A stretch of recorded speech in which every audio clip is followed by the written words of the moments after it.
Ready start. सभापति महोदय, एक व्यक्ति की आमदनी 3-4 आने और दूसरे व्यक्ति की 10-20 हज़ार रुपये है।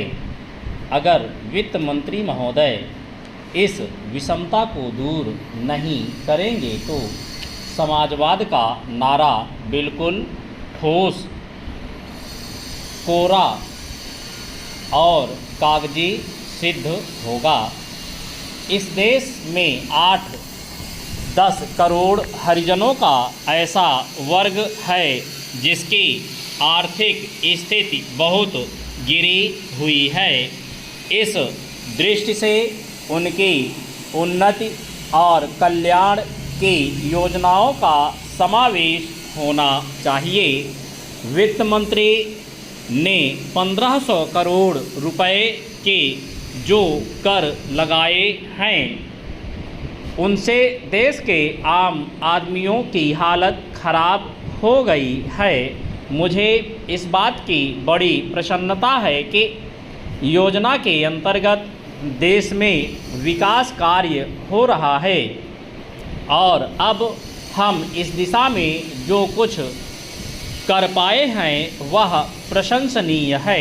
लेकिन मुझे दुख के साथ कहना पड़ रहा है कि जहां कृषि के क्षेत्र में उत्पादन बढ़ा है, उद्योग के क्षेत्र में उत्पादन बढ़ रहा है, देश की संपत्ति बढ़ रही है, हर आदमी की औसत आय भी बढ़ रही है, फिर भी हमारे यहाँ की पुरानी गरीबी बिल्कुल नहीं हटी है।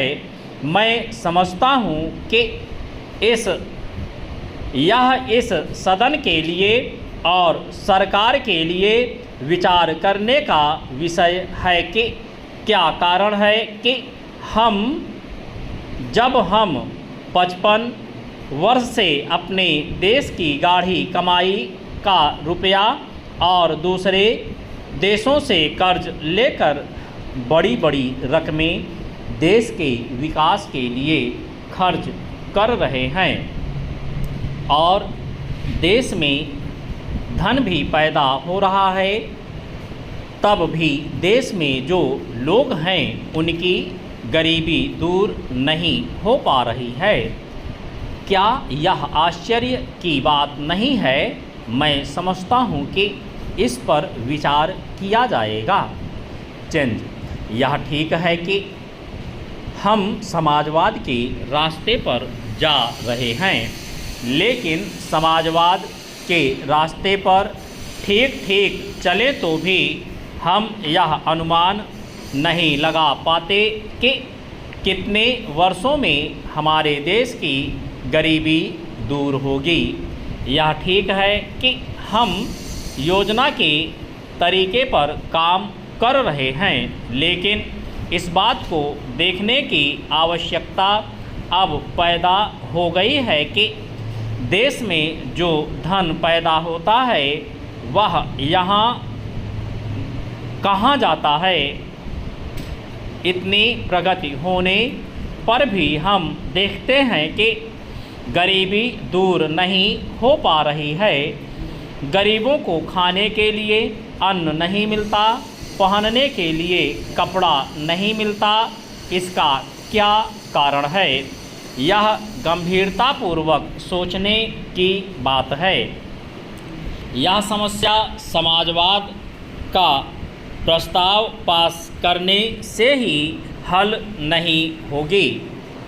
चेंज, सभापति महोदय, एक व्यक्ति की आमदनी 3-4 आने और दूसरे की 10-20 हज़ार रुपये है।